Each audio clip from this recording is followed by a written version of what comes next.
1 month later, when Peace and Purity stepped out of the police gates, the sun was shining, buses were moving, and hawkers were shouting. Life was continuing as if two sisters had not just spent weeks learning how small human beings can become. Timothy stood near the entrance. Eunice stood beside him. Nobody ran towards anybody. This was not a movie, so there was no slow motion or dramatic hugging. Everyone just felt relief mixed with shame. Peace adjusted her clothes and tried to stretch like a person coming back from holiday.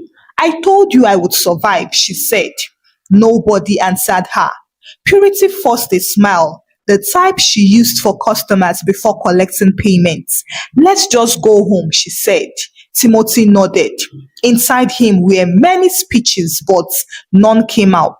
He had begged, he had knelt, and he had called people he never wanted to call before the DPO's son finally agreed to release Peace. This was also after many meetings, many warnings, many signatures, and a promise that if she ever appeared near trouble again, mercy would not come forth. They entered the bus quietly.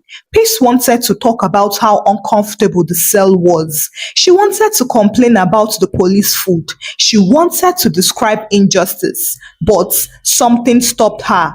Her mother's face. Eunice looked like someone who had finished crying forever. When they reached the compound, the first person who saw them did not shout welcome.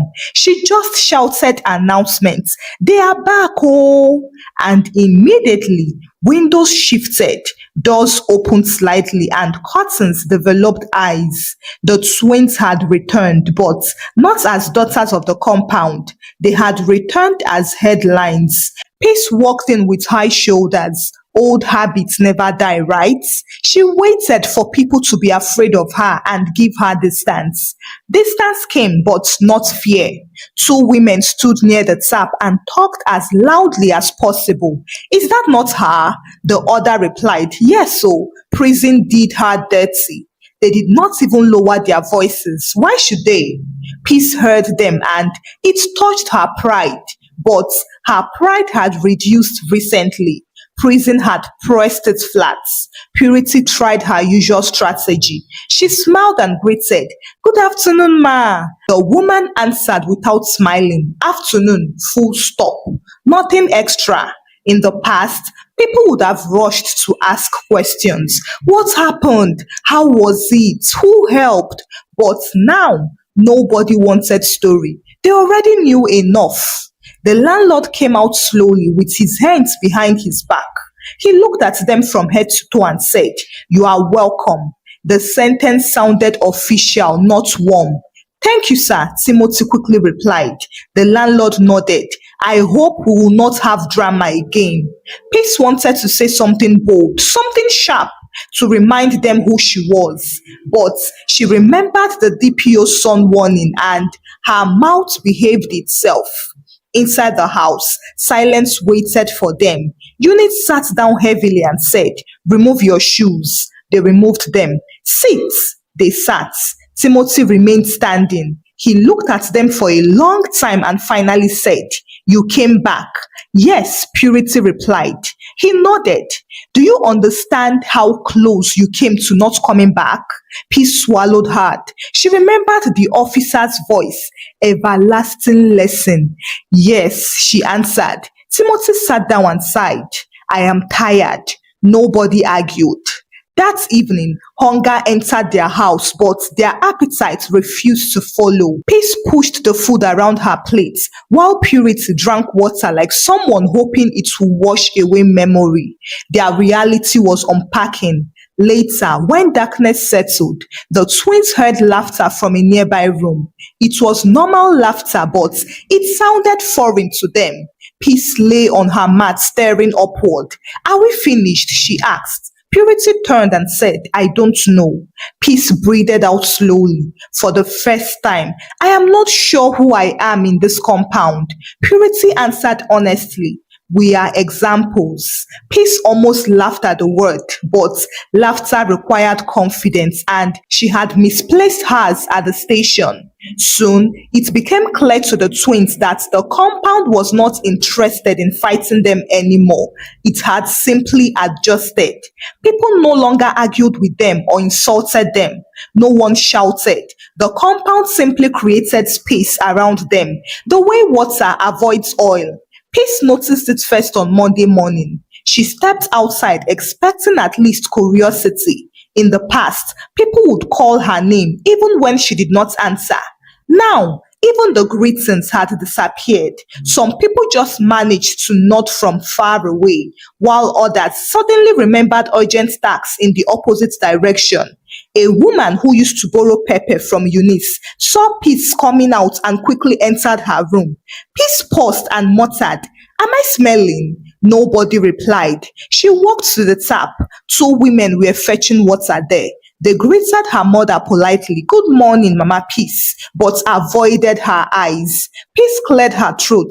"Good morning." They responded, "Morning," and continued talking to themselves. Peace stood there invisible. Unfortunately, invisible was new to her. Purity tried a different approach. She woke early, dressed neatly, tied her hair properly, and carried a seriousness that suggested rebirth. She even held a Bible just in case holiness could escort her reputation back home. She walked towards one woman she used to call friend. "Good morning, sis." The woman smiled carefully. "Morning. How are you?" "I am fine," the woman muttered. Then silence sat down between them. Purity waited for warmth, but warmth refused to come. She laughed nervously. "You did not come and see us." The woman blinked. "Police station is not my office." That was the end. Purity walked back slowly with her leaking dignity. Inside the house, Eunice watched them through the window. Timothy already left early for work. He was tired of sympathy that looked like insults. By afternoon, Peace made a decision. "I cannot sit at home like a retired criminal." Purity raised an eyebrow. "You are a current one." Peace ignored her. "I will have to look for work." "Where?" Purity asked. "Anywhere." And so, Peace wore her best blouse, the one that used to make her look intimidating. Today, it only made her look familiar, too familiar. She went to a supermarket nearby. They needed attendance. "I can do it," she told the manager. The manager studied her face and recognized her. "I have seen you before," he said. Peace's stomach tightened. Maybe. You are the one that fought with the DPO's son, right?" Peace paused. Sir, it's not like that." He nodded slowly. "We are not hiring." "But you said," "Madam, I said we are not hiring. Full stop." Outside, two girls who worked there whispered after she left, "That is her. Yes, she's the one." Peace heard them and her ears burned. She walked faster to the second place, a small restaurant. The owner looked at her carefully and asked, "Can you control your temper?" Peace wanted to say yes loudly. Instead, she said, "I am trying." The man shook his head. "I am not that accommodating. No, thank you." She was rejected again. She went to the third place, a shop. The woman there did not even allow an interview. She just said, "No vacancy." "But I say no vacancy." Peace walked home slowly. For the first time, she understood what it meant when doors closed without drama. Back in the compound, Purity faced her own battlefield. She decided to restart her online business. She told herself that if she behaved well, people would forgive her.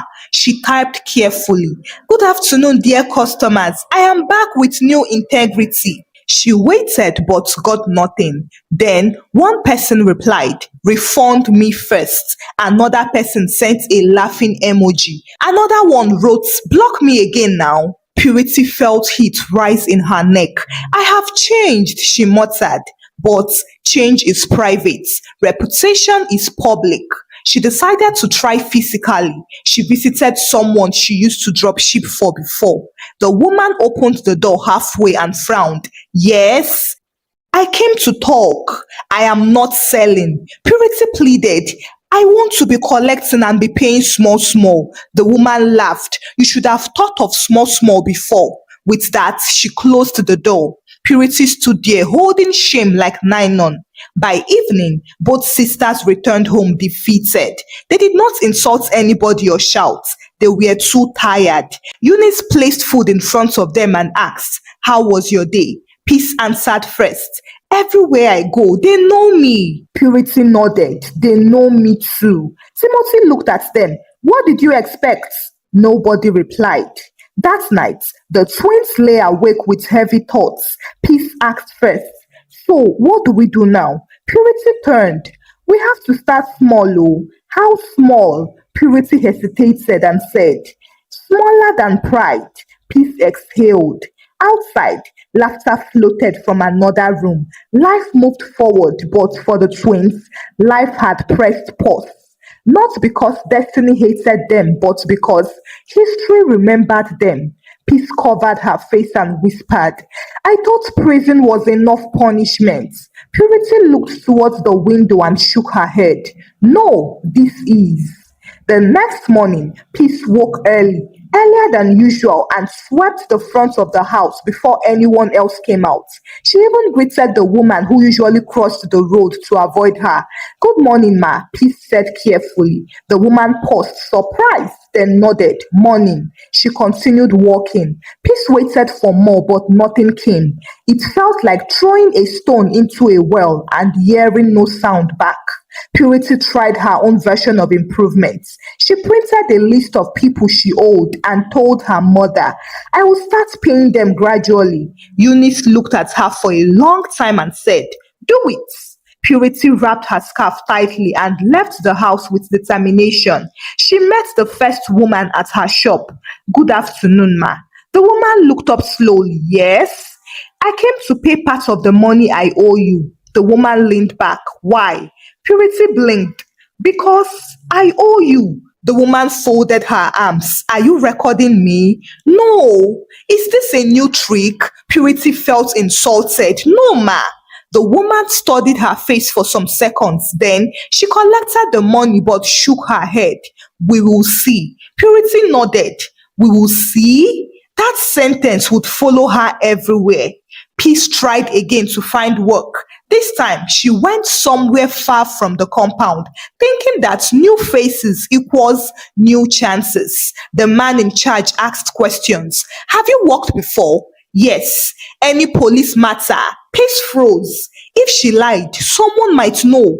If she told the truth, the job might disappear. I had misunderstanding," she said. The man looked at her seriously. "We don't need misunderstanding here." She was rejected yet again. Peace walked out slowly. Outside, she saw two boys who were arguing. One of them mistakenly stepped on her. Peace wanted to shout, to correct, and to command them to behave. But she kept quiet.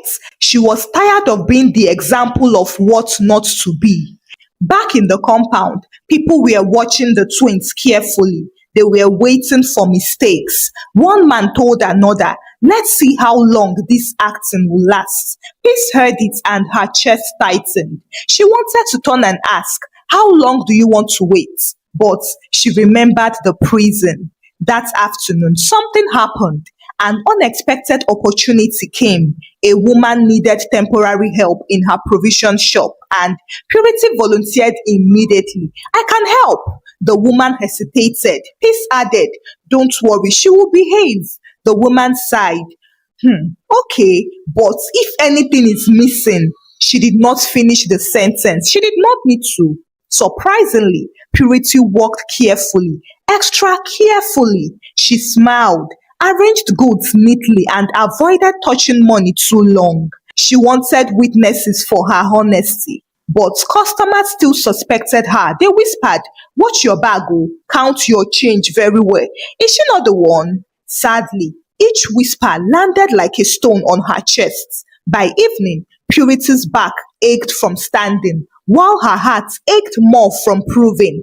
When she returned home, she dropped onto the chair and said, "This is hard." Peace nodded. Yes. Purity looked at her sister and said, I now understand why people go back to doing bad. Peace understood too, because when society refuses to forget who you were, being good feels like punishment without reward. That night, temptation arrived. One of Purity's old scam contacts messaged her. I have a client for you. It's quick money, no stress. Her fingers shook. She imagined quick relief and easy living. Then she also imagined prison. She dropped the phone and shouted, No! On the other side, Peace fought her own war. A group of boys passed by insulting her one day. Madam DPO, one of them said and laughed. Her body reacted automatically. Her muscles prepared for attack, but she sat it back down. She swallowed it and let them go. She now understood that victory does not always feel powerful. Sometimes it feels humiliating. Eunice watched them both from the background. She saw them battle with themselves. Later that day, she told them, I am proud of you. The twins looked at her surprised. Proud? Such a small word, but it almost made them cry. However, outside, people were still unconvinced. They are pretending, someone said. Yes, so another person replied. Rain does not wash up the leopard spots. Maybe, but for now, they were still patiently waiting for evidence. Evidence of change or evidence of relapse. Either one would settle their doubts. By now, Peace had reduced her movements. She spoke less and avoided crowds. If insult passed, she allowed it to pass peacefully. Her silence began to disturb people who had grown comfortable with her explosions. Purity continued helping at the provision shop. She arrived early and left late. She counted items loudly so that people would hear her transparency. 5 cartons, she would say. The balance is correct, she would add. The shop owner watched her like someone guarding a fragile glass. Even though trust had glass, even though trust was not present yet, observation had started leaning towards approval. Then trouble came on a particular Friday. It was a busy market day. Money was moving quickly, voices were rising, and customers were impatient. Purity walked without rest, and sweat gathered at her neck. She did not complain still. And then, around noon, confusion happened.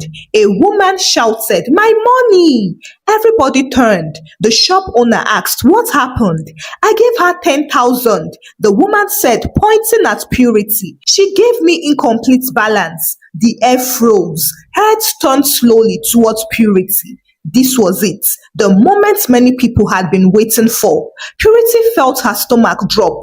She knew this feeling, the beginning of public destruction. I did not do it, she said carefully. The woman raised her voice. So I am lying? Crowd gathered immediately because crowds love history repeating itself. Someone exclaimed, You all watch now. Another person replied, We know now. The shop owner looked at Purity. Are you sure? That question pierced her. Are you sure? Not, I believe you. Are you sure? Purity's mind ran wide. The old Purity would cry loudly and accuse the woman of wickedness. The old Purity would create drama until confusion protected her. But this new Purity stood still. Let us check, she said. They checked the drawer, counted again. They checked the woman's bag, and then finally another customer spoke. Madam, the remaining money is in your hand. There was silence. The woman looked down at her hand and embarrassment washed her. Oh, she muttered. The crowd shifted. Someone coughed. The shop owner looked at Purity again, this time differently, and said, Sorry. Purity nodded. Inside, her legs were weak, but outside, she remained upright. In another side of town, Peace faced her own promotional exam. A delivery bike scratched a parked car. The owner came out shouting, Who did this? The bike man pointed randomly. Maybe her, he said, seeing Peace holding a stick nearby. Peace felt Nearby, Peace felt the eyes. She could hear the whispers forming already. Of course, it was her. She's violent. Peace stepped forward and said, I did not touch your car. The man moved closer aggressively. Everybody knows you. Yes, everybody knew her. Her old blood warmed up. Her hand almost rose. Then she remembered the cell. She stepped back and said, check before you accuse. They checked, and that was when they saw that the scratch had the color of the bike on it. The man muttered apology without even meaning it. But something important had happened. Peace had not exploded, and people saw it, but they did not clap. They just noticed. By evening, news traveled around the compound. Peace did not fight today. Maybe the prison truly worked. When Purity returned home, she sat heavily and said, I almost died. Peace nodded, me too. Timothy smiled at them and said, today you passed. Peace looked at him and asked, is it finished? Timothy shook his head. No, change is not an exam you pass once. It is a rent you pay daily. That night, the twins slept with small relief. Very small, like a candlelight in big darkness. After the incident of Friday, nobody called Peace and Purity saints. Nobody carried them on their heads. Nobody even apologized for doubting them, because life is not generous like that. What happened was that people began to watch them with curiosity instead of certainty. Before, everybody was sure that the twins would fall again. Now, there was a question. Maybe they were tired of disgrace. Maybe prison had beaten deep into them. Maybe they were trying. Maybe. And for people with damaged names, maybe is a promotion. Peace noticed it first. On Monday morning, she greeted the woman who sold akara. Good morning, ma. The woman hesitated, then replied, morning, my daughter. My daughter? Peace walked 2 steps before realizing what had happened. That title had disappeared before. She almost turned back to confirm, but she allowed it to rest. Purity noticed her own sign in the provision shop. A customer gave her money without counting it loudly, just normally, as if robbery was not expected. Purity nearly asked, aren't you afraid? But she kept quiet. The shop owner also began leaving her alone with goods for short periods. Timothy observed everything without commentary, while Eunice prayed for permanence. They did not celebrate the improvement because they feared disappointment.